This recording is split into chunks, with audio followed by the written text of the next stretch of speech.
La escritura que vamos a ver ahora, seguidamente, relata de una manera sorprendente, porque incluso yo en algunas ocasiones la he leído y tal vez muchos de ustedes han pasado por ella, pero no teníamos esa imaginación bíblica. Alguna vez un pastor que yo tuve me decía: Mario, hay que tener imaginación bíblica al leer las escrituras para de esa manera entender en el contexto de lo que está pasando.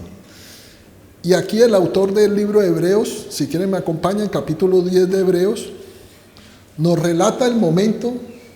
Incluso fue extractado también de Salmos, está en Salmos 40 del 6 al 8, pero ahora lo vamos a ver cómo el autor de Hebreos cuenta este evento, este suceso en el que Jesucristo, antes de entrar al mundo, por medio de convertirse, encarnarse en el vientre de la Virgen María en un niño, justo antes, Él habla con Dios el Padre y le dice lo siguiente.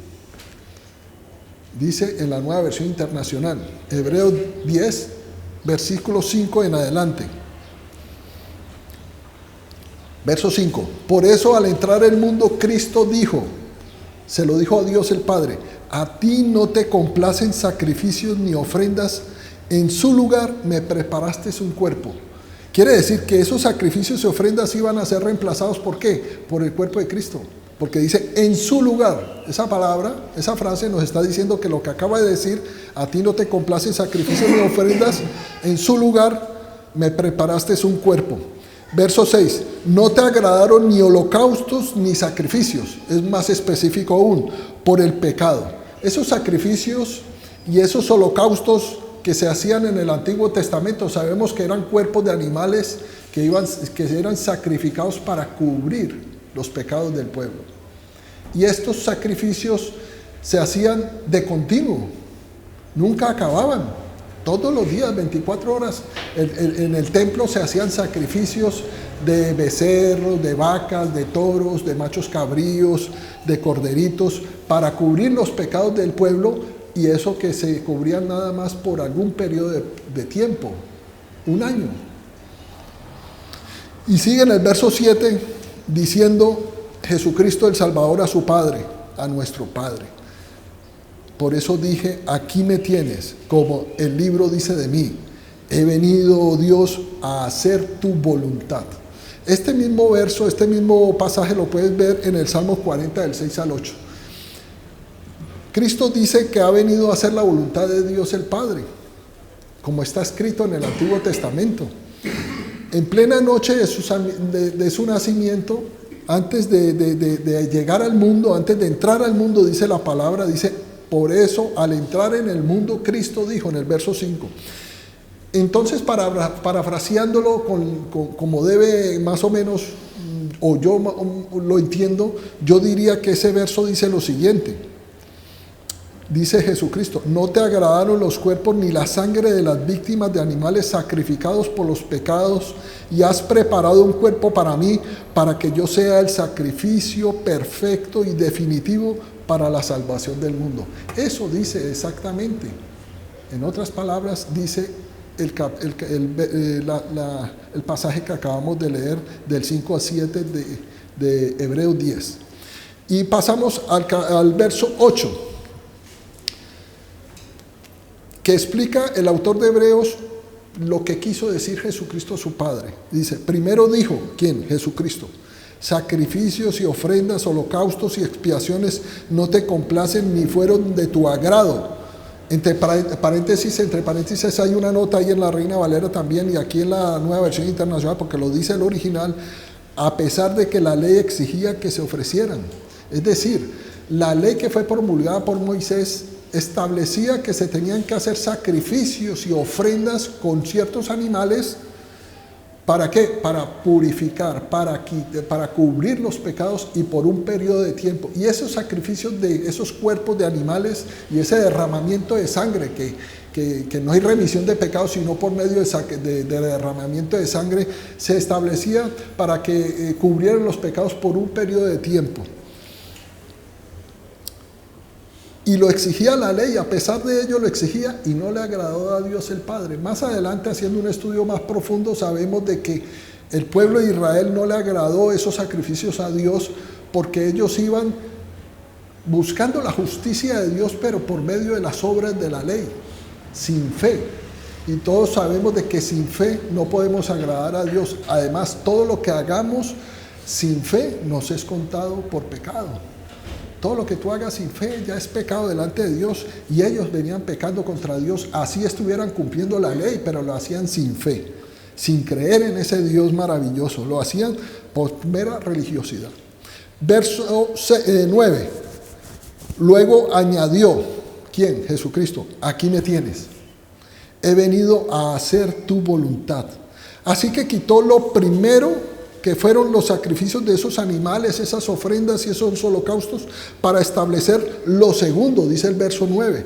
Pasando al verso 10, dice, y en virtud de esa voluntad somos santificados. O sea, ese cumplimiento de esa voluntad de Dios el Padre y esa obediencia a Jesucristo tuvo como resultado santificados por medio del sacrificio del cuerpo de Cristo, ofrecido una vez. Ahí es donde quiero que pongan mucha atención también, porque el verso central de toda esta predicación se basa en el verso 10 que estamos leyendo. Lo repito, y en virtud de esa voluntad somos santificados mediante el sacrificio del cuerpo de Jesucristo, ofrecido una vez y para siempre.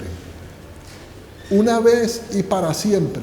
No era como los sacrificios de los animales, que eran de continuo, y no era para siempre, sino por un año, por un periodo de tiempo.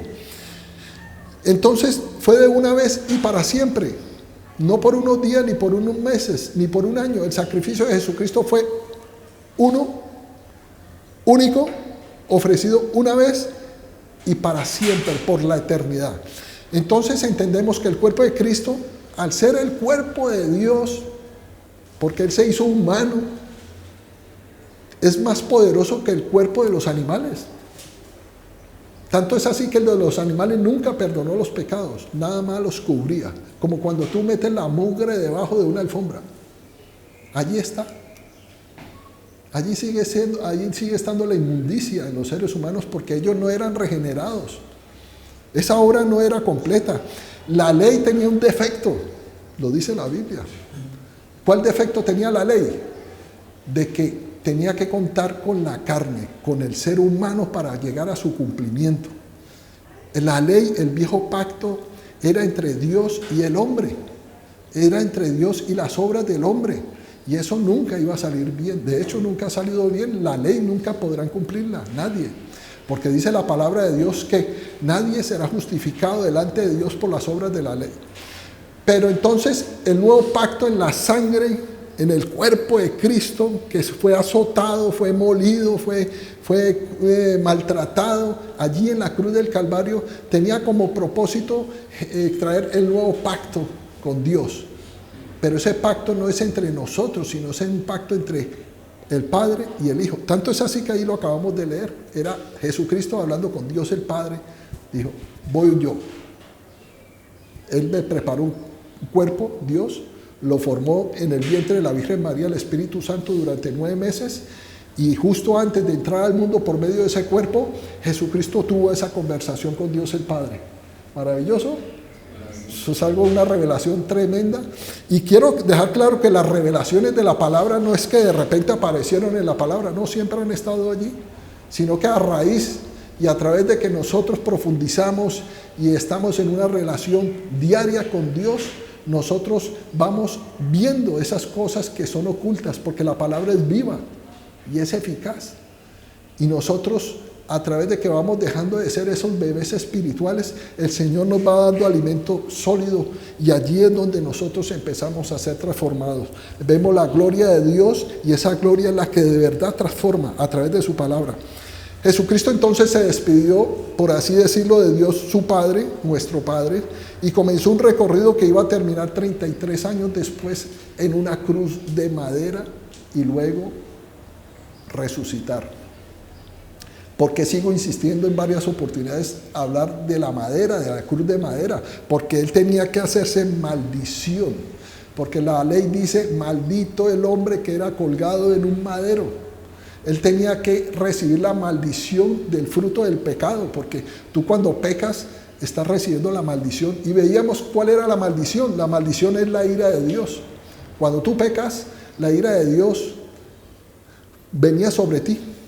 Dice que el que no recibe a Cristo, pues la ira de Dios está sobre esa persona. Pero nosotros, como sí hemos nacido de nuevo, ¿sí? Tú cuando pecas no viene la maldición sobre tu vida, porque ya ese pecado no tiene la maldición, porque aquí Cristo fue colgado en una cruz de madera, fue crucificado en un madero en forma de cruz. ¿Para qué? Para llevarse la maldición, toda la maldición del pecado, toda la ira de Dios fue contra ese cuerpo. El Dios el Padre ejecutó el juicio contra todo ese cuerpo y agotó toda la maldición y la ira y su enojo en ese cuerpo. Y después de eso, Jesucristo, después de resucitar, obviamente sabemos que regresó y fue exaltado y regresó a la gloria que antes conoció, de donde vino. Él estaba en el trono, ahora está allí en el trono con su cuerpo humano y 100% Dios. El pasaje que vamos a ver, Lucas 2, verso 13, relata la breve historia de un ángel que se le apareció a unos pastores en la noche, allí en los campos, anunciando la llegada del Mesías. Y el ángel se le apareció a unos pastores y les dijo: les tengo buenas noticias, ha nacido hoy en Israel, en la casa de David, en la ciudad de David ha nacido el Salvador del mundo, el Mesías que ustedes esperaban.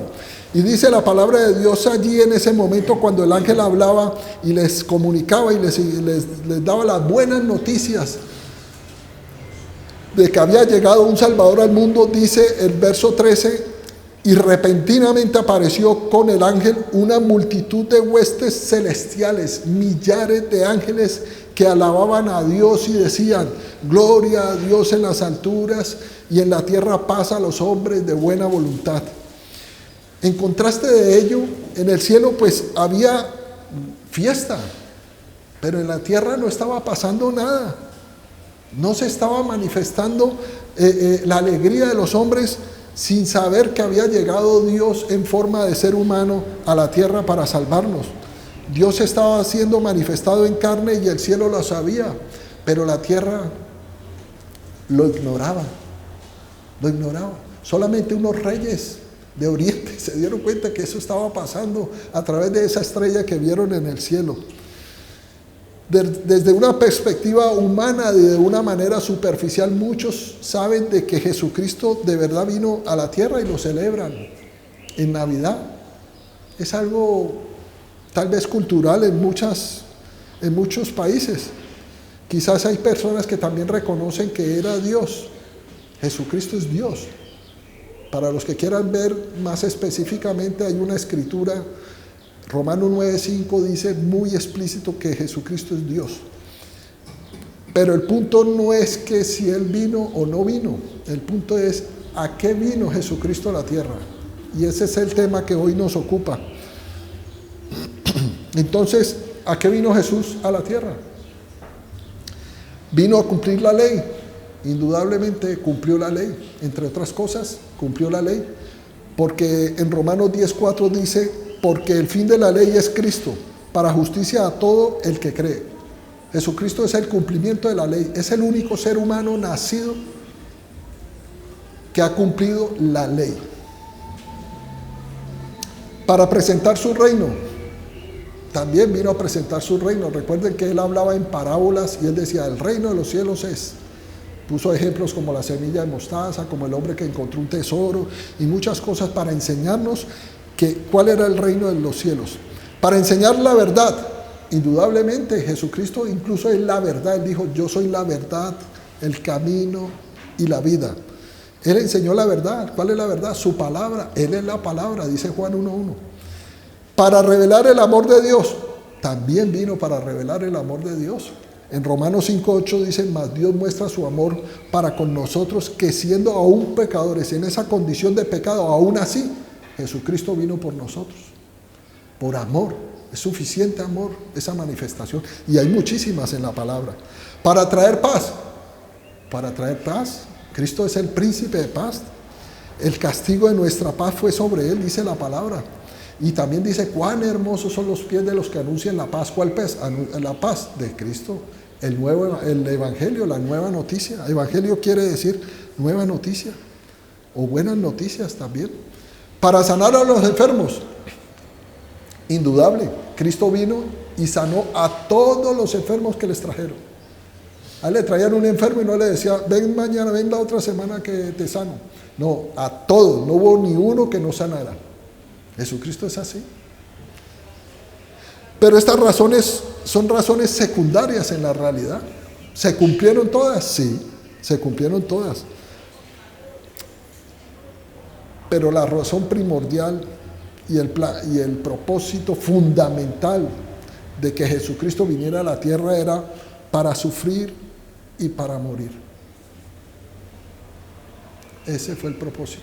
Ese era el cumplimiento de la misión. No podía dejar de hacer eso, sufrir y morir. Podía de pronto dejar de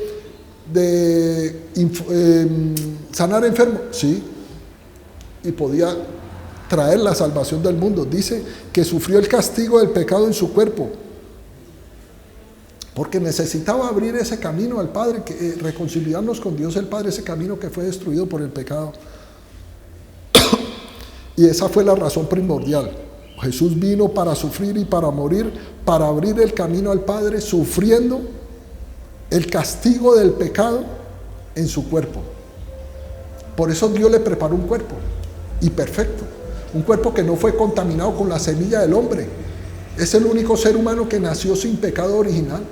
Nació de una virgen y no por medio de un acto tradicional sexual.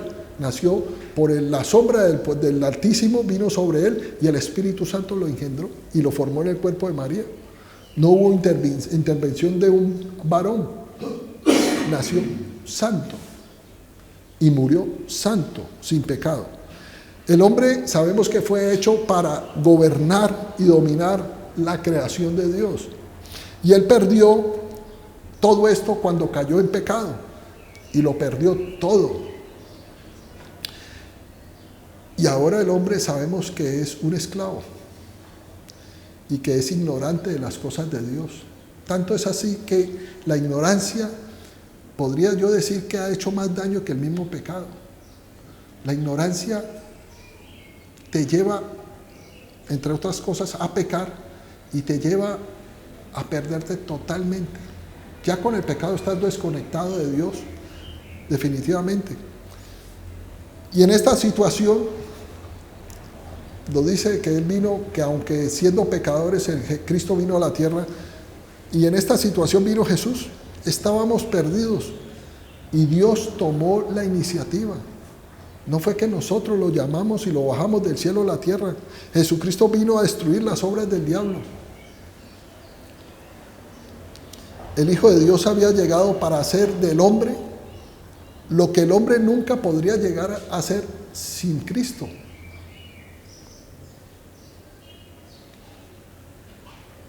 ¿Qué es lo que vino a hacer Jesucristo? Deshacer las obras del diablo y restaurar ese camino y esa relación con Dios el Padre.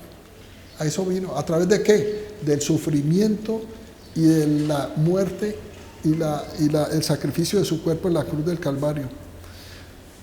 Entonces, ¿qué logró Jesucristo con su sufrimiento y muerte en la cruz? Pues logró muchas cosas.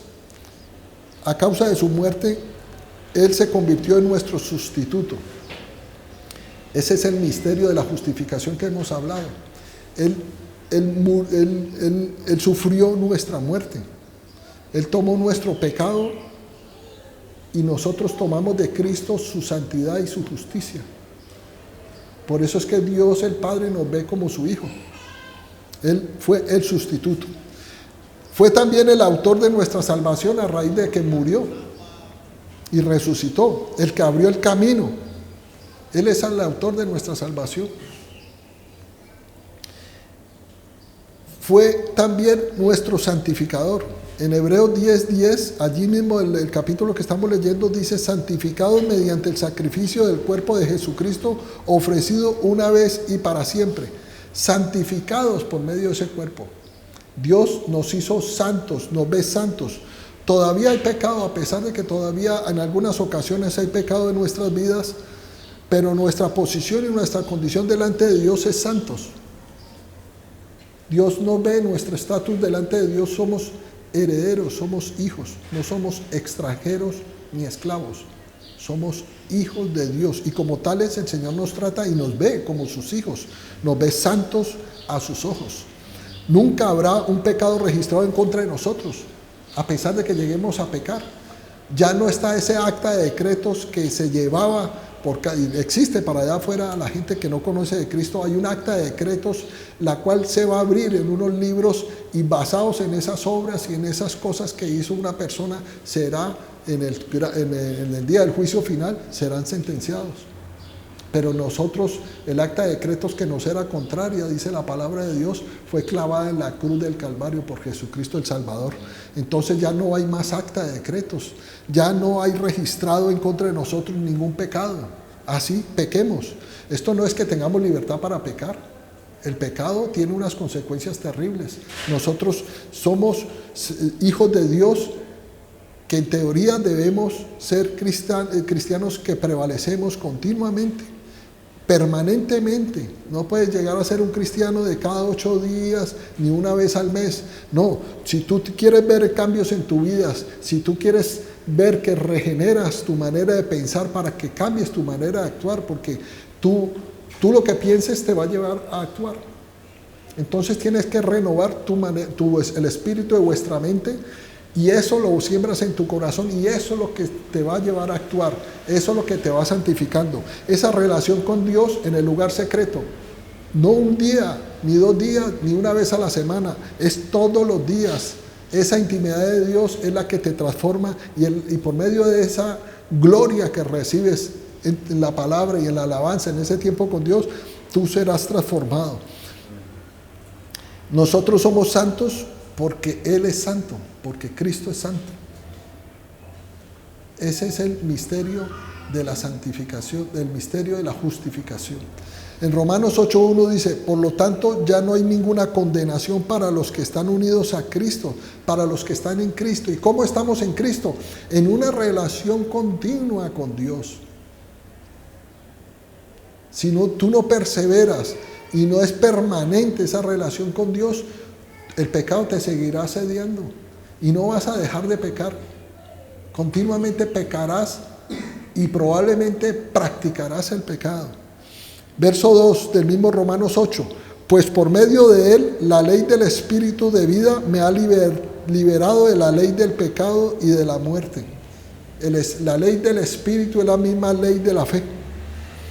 Y este verso que vamos a leer en este pasaje en Romanos 3 me gusta muchísimo, y lo voy a leer en la Nueva Traducción Viviente, porque la Nueva Traducción Viviente me encanta mucho, aunque no la leo mucho, leo mucho la Reina Valera, porque es una traducción más literal de los originales, a pesar de que hay unos unos versículos que no deberían estar allí, pero la nueva versión internacional es la que más yo estudio, porque es una traducción muy actual, pero la nueva traducción viviente es hecha como para niños espirituales. Tiene unas palabras más entendibles. Por eso entonces vamos a leer en Romanos 3, del 24 en adelante, este pasaje de lo que pasó realmente cuando Jesucristo, qué fue lo que ganó Jesucristo en la cruz del Calvario. Verso 24.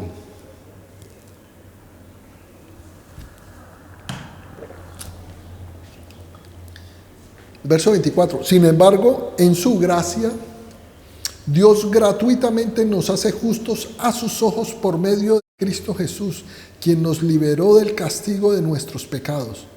Verso 25. Miren esa traducción tan maravillosa, es súper entendible. No necesitas tú Es totalmente, es que el que lee esto hasta un niño lo entiende. Verso 25, pues Dios ofreció a Jesús como el sacrificio por el pecado. Las personas son declaradas justas a los ojos de Dios cuando creen que Jesús sacrificó su vida al derramar su sangre. Ese sacrificio muestra que Dios actuó con justicia cuando se contuvo y no castigó a los que pecaron en el pasado. A él se refiere, ahí Dios se refiere en esta parte, esos que pecaron antes de Cristo, esos santos del Antiguo Testamento y que pusieron los ojos en el Mesías, que todavía no había llegado y murieron. Y el Señor contuvo el castigo, a pesar, porque ellos no podrían llegar al reino de los cielos. Y dice el verso 26, porque miraban hacia el futuro y de ese modo los incluiría en lo que llevaría a cabo en el tiempo presente, en el tiempo de Jesucristo. Maravilloso. Fueron salvos porque sabían que iba a venir el Mesías, pero es que ellos no tenían la culpa de vivir fuera del tiempo de ese cumplimiento del Mesías que vino a rescatar el mundo. Pero es que Jesucristo vive en un lugar que es la eternidad. A él no le afecta el tiempo. Dice la palabra de Dios, es que es un misterio entenderlo, pero hay que seguirlo diciendo hasta que lo creamos. Jesucristo fue inmolado desde antes de la fundación del mundo, desde antes que existiera el mundo. Jesucristo ya tenía sus marcas de crucifixión. Es que es difícil entenderlo, pero es que también la palabra de Dios dice en Apocalipsis que Él es el alfa y la omega, el principio y el fin. Entonces, si Dios contuvo la ira, el castigo a esas almas que murieron y estaban en el seno de Abraham, porque no estaban todavía en el reino de los cielos, esas almas estaban esperando la manifestación de Cristo. Y Él los incluyó en esa salvación, porque miraban hacia el futuro y de ese modo los incluiría en lo que llevaría a cabo en el tiempo presente. Dios hizo todo eso para demostrar su justicia, porque Él mismo es justo e imparcial, y a los pecadores les hace justos a sus ojos. A los pecadores los hace justos a sus ojos cuando creen en Jesús. La palabra clave, creer. Y ya sabemos que el creer no es humano. No es que dice, voy a creer. No, ese sería un creer en sí mismo. El creer en Dios, confiar en Dios, tener fe en Dios, es un don del Espíritu Santo. Cada uno de los que hemos sido predestinados, si tú eres escogido, el Señor ya estableció que tú tienes una medida de fe suficiente para ser salvo. Y esa medida de fe es sobrenatural. Viene del Espíritu. Y el día que te comparten, en este caso de los que estamos aquí, el día que nos compartieron de Cristo, fuimos impactados de una manera gloriosa y dijimos nosotros, yo solo creo. Sí, yo quiero un Salvador, yo quiero a Jesucristo en mi vida. Y lo recibiste. Y ahí empezó nuestro camino al reino de los cielos. Verso 27. Pero lo leo en la Reina Valera. ¿Dónde pues está la jactancia? Queda excluida. ¿Por cuál ley? Por la de las obras. Esa ley de las obras es la ley de Moisés. No fue excluida por la ley de las obras, sino por la ley de la fe, que es la ley del Espíritu. Otra cosa a la que se le atribuye Jesucristo que logró a través de su muerte es que Él derrotó a Satanás. De hecho lo hizo, Él lo exhibió públicamente a las huestes y potestades y gobernadores de las tinieblas y derrotó sobre ellos. Dice en Hebreos 2, verso 14 en adelante, debido a que los hijos de Dios son seres humanos, esta es la Nueva Traducción Viviente, es también muy fácil de entender. Debido a que los hijos de Dios son seres humanos hechos de carne y sangre, el Hijo también se hizo carne y sangre, pues solo como ser humano podía morir. Dice más adelante, y vamos a ver ese verso, que Jesucristo fue hecho un poco menor que los ángeles. ¿Qué quiere decir menor que los ángeles? Pues fue hecho humano, porque los ángeles no pueden morir, es imposible que mueran. Entonces Él tenía que morir y fue hecho un ser humano para poder morir. Y solamente mediante la muerte podía quebrantar el poder del diablo, que tenía el poder sobre la muerte. Verso 15, únicamente de esa manera el Hijo, o sea Jesucristo, podía libertar a todos los que vivían esclavizados por el temor a la muerte. Allí en la cruz del Calvario fue destruida la muerte espiritual. Tú cuando naces de nuevo, cuando recibes a Jesucristo en tu corazón, es imposible que vuelvas a morir en el espíritu. Después de que pecó Adán, él murió en el espíritu y todas las generaciones hasta hoy nacen con el espíritu humano muerto. Todos los que están allá afuera tienen cuerpo y alma, pero su espíritu humano está muerto. Cuando yo recibí a Cristo, mi espíritu humano resucitó y vino a vivir a mi vida el Espíritu Santo. O sea que yo ya estoy completo, tengo cuerpo, alma y espíritu, así como Dios el Padre, que nos hizo a su semejanza. Dios, ellos son Padre, Hijo y Espíritu Santo. Nosotros somos trinos, somos tripartitos, y por eso podemos tener una relación con Dios. ¿Por medio de qué? Del Espíritu Santo, que habita en nuestros cuerpos. Somos templos del Espíritu Santo. También Jesucristo ganó el ser el sumo sacerdote. Recuerden que el sumo sacerdote tenía como misión principal representar al pueblo delante de Dios. El sumo sacerdote podía entrar al tabernáculo, podía entrar al templo una vez al lugar santísimo. Una parte del templo era algo llamado el lugar santísimo, donde no podía entrar nadie, solamente el sumo sacerdote una vez al año, el día de la expiación. Y después de ofrecerse para sí mismo sacrificios y ofrendas por los pecados de él mismo. Él era un ser humano. Y si él no quedaba suficientemente limpio, pues caía muerto ahí en el lugar santísimo, delante de la misma presencia de Dios. Incluso la presencia de Dios allí era que descendía a Dios desde el cielo, su gloria descendía en el tabernáculo, allí mismo en el lugar santísimo. Y nadie podía entrar, allí estaba el arca. Y este hombre, un ser humano, pues era hasta el día de su muerte, que era el sumo sacerdote. Luego tenían que escoger a otro y todo, y no era perfecto. Si él llegaba y entraba de pronto no lo suficientemente santificado, caía muerto. Y como él le amarraban un cordel con unas campanillas para que ese cuerpo no se pudriera allá adentro, pues lo jalaban y lo sacaban. Y ya el pueblo sabía que iba a esperar un año terrible de malas cosechas, y Dios no se había agradado de ese sumo sacerdote. Por eso cayó muerto. Y por culpa de ese sumo sacerdote, el pueblo de Israel iba a recibir maldición. Tremendo. Pero si ese sumo sacerdote lograba estar vivo y esas campanillas seguían sonando, era porque él caminaba alrededor del arca, significaba que Dios lo había aceptado y le era agradable a sus ojos. Entonces el pueblo se gloriaba y llegaba alegría al pueblo, y sabían que iban a esperar buenas cosechas, bendiciones, protección y paz al pueblo de Israel. Pues Jesucristo se hizo nuestro sumo sacerdote según el orden de Melquisedec, que es una historia que también vimos en el Antiguo Testamento, que es Jesucristo pero encarnado, que se le apareció a Abraham, pero eso es otro tema. Hebreos 4, verso 14 en adelante, dice en la Nueva Traducción Viviente: por lo tanto, ya que tenemos un gran sumo sacerdote que entró en el cielo, imagínate que Jesucristo, el lugar santísimo donde entraba el sumo sacerdote, estaba separado con un velo. Ya lo hemos visto, tenía 8 centímetros de grosor ese velo y 20 metros de altura. Y el sumo sacerdote podía entrar a un lado de esa cortina, era como una cortina, y entraba. Pero Jesucristo, cuando murió, ese velo se rasgó de arriba, 20 metros de altura hacia abajo, para que no quedara duda que no fue un ser humano que llegó abajo y lo rasgó, no, fue desde arriba. Y para poderlo rasgar desde arriba tenía que subirse 20 metros arriba. Y entró, dice que ese velo es su propio cuerpo, el propio cuerpo de Cristo que fue partido. Y ese fue el camino para entrar definitivamente, sin temor a la presencia de Dios, sin temor a morir y caer muertos. Ese lugar santísimo es el mismo lugar secreto que habló Jesucristo.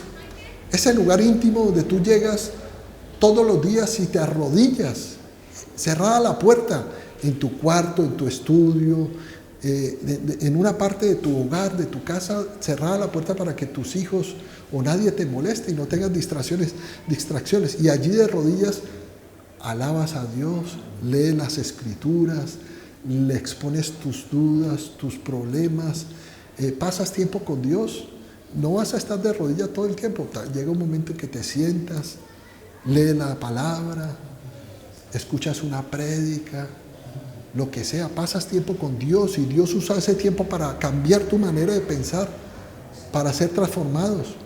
No puedes llegar en tu cama ya justito antes de dormir. Te acuerdas de Dios y le oras allí y te quedas foqueado. No, eso no es lugar santísimo. Eso no es entrar en la presencia del mismo Dios. Acuérdense de que la palabra de Dios dice que el que habita al abrigo del Altísimo morará por largos días. Ese es el bajo la sombra del Omnipotente. Ese es el lugar santísimo. Ese es el sitio que restauró Jesucristo. Y solo mediante la muerte podía quebrantar el poder del diablo. Perdón, me fui más arriba. Estábamos en el sumo sacerdote, verso 15. Nuestro sumo sacerdote comprende nuestras debilidades porque enfrentó todas y cada una de las pruebas que enfrentamos nosotros. Sin embargo, Él nunca pecó. Jesucristo nunca pecó.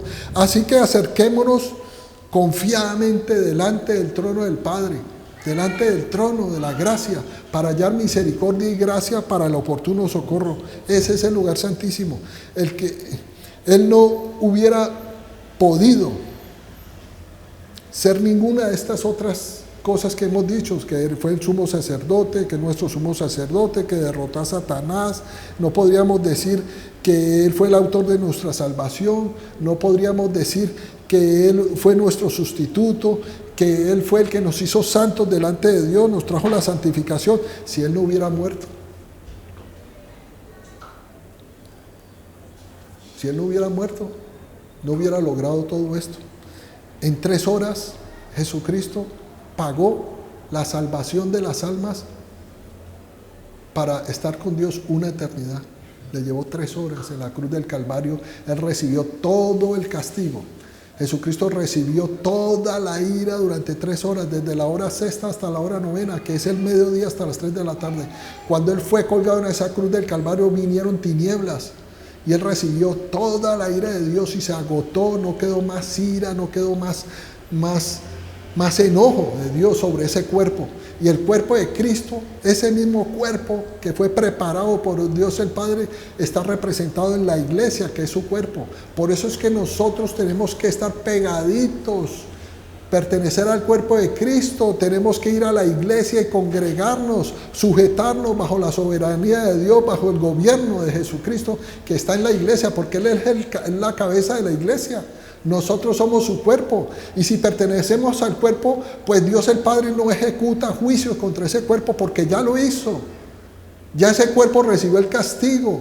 No hay más castigo por el pecado. Por eso tenemos que pertenecer a la iglesia, venir y congregarnos, porque allí el Señor envía vida eterna y paz y bendiciones, dice la palabra de Dios. Allí habita corporalmente toda la plenitud de la deidad de Cristo. Y es glorioso. Tenemos que ser hijos de Dios, que venimos a la iglesia, que participamos y nos ponemos a la orden del pastor, porque en la iglesia hay mucho que hacer. Tienes que predicar la palabra, tienes que servir a Dios. Hebreos capítulo 2, verso 9 en adelante.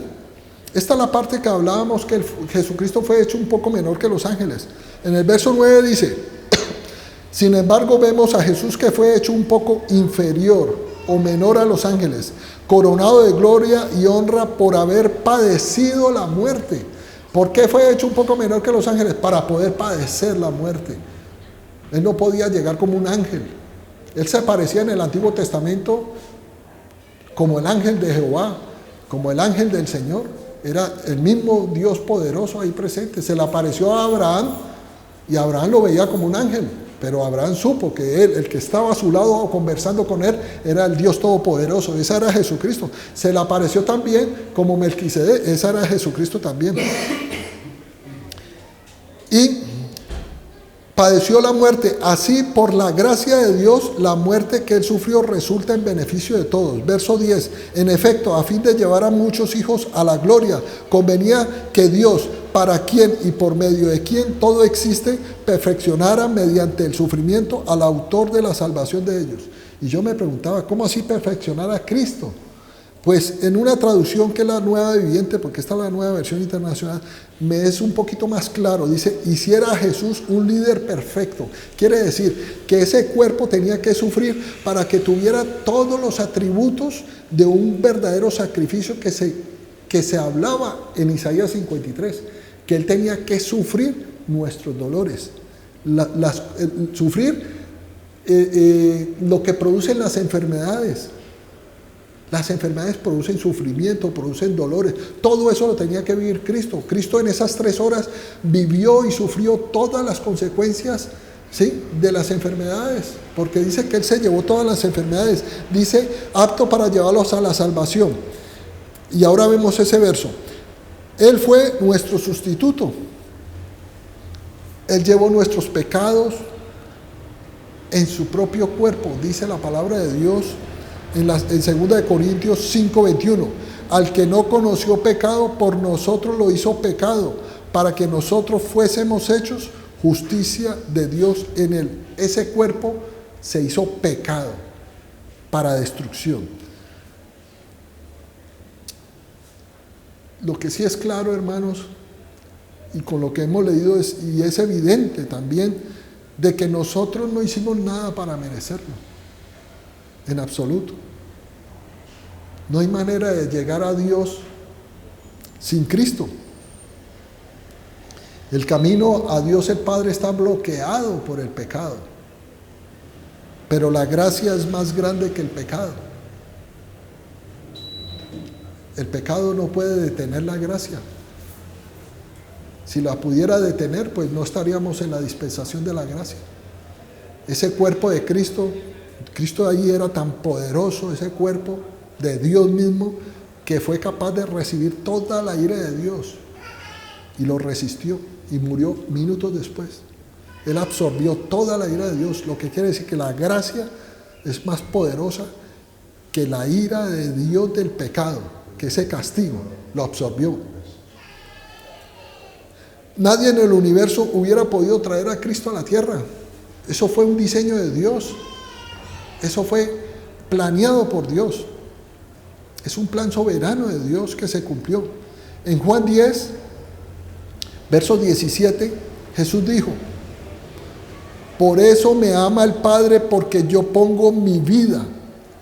A Jesucristo no lo mataron ni le arrebataron la vida, sino porque Él lo quiso hacer. Dice la palabra de Dios que Él cerró su boca. Llegó un momento en que cuando lo arrastraban hacia la presencia de Pilatos, llegó un momento en que Él cerró su boca y no quería hablar. Él fue llevado como un corderito al matadero, como una ovejita, y se quedó callado.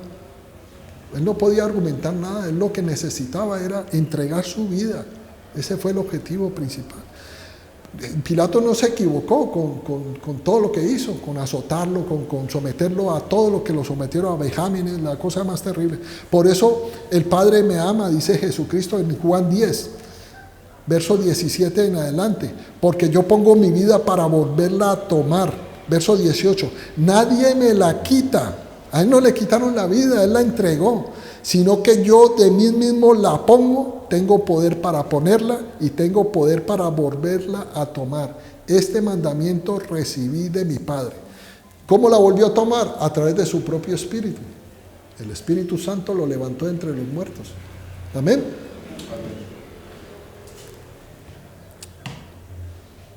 Apocalipsis 12 dice, y ellos le han vencido por medio de la sangre del Cordero y de la palabra del testimonio de ellos, y menospreciaron sus vidas hasta la muerte. Aquí vemos la victoria que ganó Jesucristo en la cruz por su sangre, como el Cordero de Dios que quita el pecado del mundo, que decía Juan Bautista. Y esa era la verdadera razón de venir al mundo, a sufrir y a morir. Pero queda un poquito ahí como flojo. ¿Pero por qué tenía que morir? Ya vimos por qué murió. Pero ¿por qué tenía que sufrir el cuerpo de Cristo? ¿Por qué tenía que sufrir padecimiento? Pues vamos a la profecía mesiánica sobre los sufrimientos del siervo de Jehová, que es Isaías 53, verso 3. Dice, despreciado y desechado entre los hombres. Ya empieza ya a sufrir Jesucristo porque él se sentía... Si tú cuando te sientes rechazado sufres, imagínate, rechazado por tu propia familia, por un ser querido, cuando sientes el desamor, el sufrimiento es terrible. Ahora Cristo, que es Dios mismo, viendo cómo lo despreciaban y cómo lo rechazaban, sus hijos, su creación, es el mismo Dios allí frente a ellos, porque él decía, yo soy, era Dios mismo ahí frente a ellos, y dice que fue despreciado y desechado entre los hombres. Desde allí ya Jesucristo vino a sufrir, ya estaba sufriendo. Dice, varón de dolores. Dice, experimentado en quebranto. Seguía sufriendo Cristo. Y como que escondimos de él el rostro, fue menospreciado y no lo estimamos. No lo estimaron. Verso 4. Ciertamente llevó él nuestras enfermedades.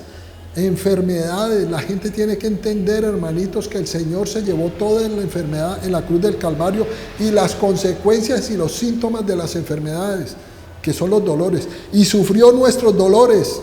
Y nosotros le tuvimos por azotado, por herido de Dios y abatido. Todos juraban que ese Cristo, ese Hijo de Dios allá que decía que era el Hijo de Dios, estaba Dios castigándolo. Creían que era un mentiroso, era un falso profeta, un falso Cristo, un falso Mesías. Y la gente lo que no entendía es que él estaba sufriendo los pecados de ellos. Los estaba pagando. Los del pasado, presente y futuro estaban recibiendo totalmente todo él, esas consecuencias del pecado de la humanidad. Sigue diciendo la palabra, pero nosotros le considerábamos herido, golpeados por Dios y humillado. En eso era lo que creían en ese tiempo los que veían el momento de la crucifixión de Jesucristo. Pero la revelación verdadera está en el verso 5, de una manera preciosa dice, mas el herido fue por nuestras rebeliones. Eso es lo que estaba pasando en el cuerpo de Cristo. Estaba siendo herido por nuestras rebeliones, molido por nuestros pecados. El castigo de nuestra paz fue sobre él y por su llaga fuimos nosotros curados. Esta es la revelación más tremenda que tiene esta profecía y fue cumplida por Jesucristo. Por eso él tenía que también sufrir antes de morir. Por eso tenemos que, si él se llevó el castigo de nuestra paz fue sobre él, tenemos que tener paz mental. Tenemos que ser libres de esos ataques de pánico y esos que tienen muchos problemas de ansiedad, porque todo ya lo pagó Cristo. Tienes que pedirle al Espíritu Santo que te lo haga entender. Para finalizar, hermanos, todos los sacrificios que ofreció Israel fueron hechos de manera misericordiosa. Los animalitos no sufrían dolor en la realidad. Ellos se volvieron expertos para saber cuál era la vena, dónde la tenía el toro, la vaca, el macho cabrío, el cordero, las ovejitas. Ellos sabían cuál era la vena y con un cuchillo afilado rasgaban sin dolor. Era tan afilado que no lo sentían. Lo único que sentía el pobre animalito era miedo, porque no lo tenían en brazos. Pero el animalito apenas se le cortaba la vena, eran segundos que perdía el conocimiento porque se baja la tensión arterial y automáticamente se desmayan y pierden el conocimiento y morían desangrados. Luego sus cuerpos eran echados al altar para quemarlos. Pero eso no pasó con Jesucristo. Jesucristo sí sufrió, fue azotado, fue golpeado, su barba fue media arrancada, la barba. Lo mechoneaban de la barba, del pelo, yo me imagino que también lo golpeaban con palos, lo escupían, le clavaron una corona de espinas, estuvo 3 horas suspendido entre el cielo y la tierra para cumplir las escrituras con sus brazos extendidos y se asfixiaba. Una persona colgada en una cruz de esa madera muere asfixiado también, pero él murió totalmente desangrado. Dice que toda su sangre fue derramada en la cruz. Su agonía, hermanos, fue tremenda. Sufrió muchísimo el Señor por nosotros. Los animales nunca fueron torturados antes de matarlos, pero Jesús sí. Por su llaga fuimos nosotros sanados. Por eso, hermanos, hay que buscar a Dios en el lugar secreto. Insisto siempre en ello. No podemos ser esos hermanitos que nos acordamos de Dios cada vez que venimos a la iglesia. Y de hecho, estando en la iglesia, no es algo que diría yo que lo que cambia al ser humano es la intimidad con Dios. Si tú logras esa intimidad en la iglesia, genial, pero definitivamente es necesario venir a la iglesia, como decíamos a nosotros ahora, porque ese es el cuerpo de Cristo, y sobre ese cuerpo ya no hay más ira, no hay más castigo, no hay más enojo. Por eso tenemos que buscar a Dios en el lugar secreto para ser transformados. Allí las personas son transformadas al contemplar la gloria de Cristo a través de su palabra, con una relación diaria y no de cada 8 días. Espero, hermanos, que el Señor y el Espíritu Santo hayan llegado a sus entendimientos y hayan comprendido la palabra que el Dios hoy trajo para ustedes. Que el Señor los bendiga.